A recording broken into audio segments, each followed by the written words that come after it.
Saudara dan saudari terkasih, Injil kita pada hari ini diambil dari Injil Markus bab 2 ayat 18 sampai 22. Waktu itu murid-murid Yohanes dan orang-orang Farisi sedang berpuasa. Pada suatu hari datanglah orang-orang kepada Yesus dan berkata, "Murid-murid Yohanes dan murid-murid orang Farisi berpuasa, mengapa murid-muridmu tidak?" Jawab Yesus kepada mereka, "Dapatkah sahabat-sahabat pengantin pria berpuasa selagi pengantin itu bersama mereka? Selama pengantin itu ada bersama mereka, mereka tidak dapat berpuasa. Tetapi waktunya akan datang, pengantin itu diambil dari mereka, dan pada waktu itulah mereka akan berpuasa.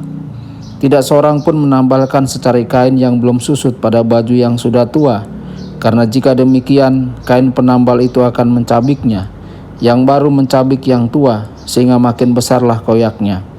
Demikian juga tak seorang pun mengisikan anggur baru ke dalam kantong kulit yang sudah tua, karena jika demikian, anggur tersebut akan mengoyakkan kantong itu, sehingga baik anggur maupun kantongnya akan terbuang.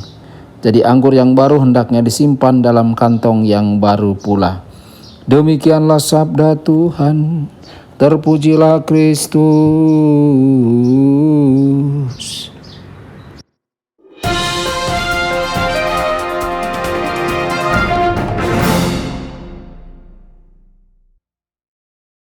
Saudara dan saudari terkasih dimanapun Anda berada, jumpa lagi dengan saya Romo Tedens dalam saluran Warta Kabar Sukacita. Semoga Anda semua dimanapun berada senantiasa dalam keadaan sehat dan bahagia. Saudara-saudari, Yesus menggunakan motif mempelai laki-laki dalam menjawab pertanyaan tentang mengapa murid-muridnya tidak berpuasa ketika murid-murid Yohanes Pembaptis dan orang Farisi melakukannya. Motif ini paling memadai, memberikan konteks pada kualitas relasional dari pribadinya dan kedatangannya. Dia adalah mempelai laki-laki yang menyatukan manusia dan keilahian secara sempurna.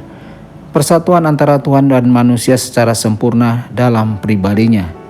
Misinya untuk memberi jalan bagi kita semua untuk berada dalam persekutuan yang penuh dan penuh kasih dengan Allah, akan menemukan penyempurnaannya di kayu salib dalam penyerahan dirinya secara total kepada Bapa atas nama kita.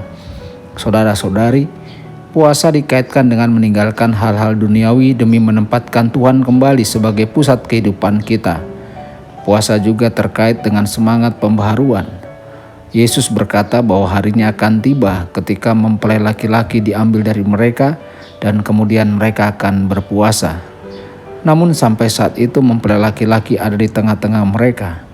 Tuhan hadir dan itulah alasan untuk bersuka cita. Sampai penyempurnaan terakhir dari persatuan kita dengan Tuhan, kita melintasi lembah-lembah gelap dan puncak-puncak yang tinggi. Kita berpuasa dan bergembira memasuki dinamika itu melalui tahun liturgi dan melalui misa harian. Kita berpuasa mempersiapkan diri untuk menerima mempelai laki-laki dalam Ekaristi, dan kita bergembira atas kehadirannya di setiap misa kudus. Sebagai peziarah dalam satu perjalanan, tugas kita adalah mengenali baik perlunya berpuasa maupun alasan untuk bersuka cita. Saudara-saudari, setelah kematian Yesus, Ia menyatakan tubuhnya yang telah bangkit dan dimuliakan, satu tanda kebaruan yang akan datang bagi kita ketika kita akan hidup dalam kepenuhan hidup Allah secara kekal. Sampai saat itu kita hidup dalam ketegangan, sudah tapi belum. Kita menerima anggur baru, kehidupan rahmat di dalam jiwa kita, tetapi kepenuhan persatuan dan kebahagiaan masih akan datang. Kita haruslah melestarikan anggur baru itu melalui pengalaman pertobatan, meninggalkan sifat buruk, kebajikan baru dibentuk, hati nurani mulai mengenali suara Tuhan, hati nurani berusaha untuk mencintai Tuhan di atas segalanya. Saudara-saudari, apakah kantong anggur dalam hidup kita yang menghancurkan atau melindungi anggur baru itu? Tuhan Yesus memberkati dan menyertai Anda semua. Sabda Allah adalah kebenaran. Sabda Allah adalah kehidupan. Mari kita mencintainya, mari kita menghayatinya. Ya Tuhan yang ku muliakan, sayang.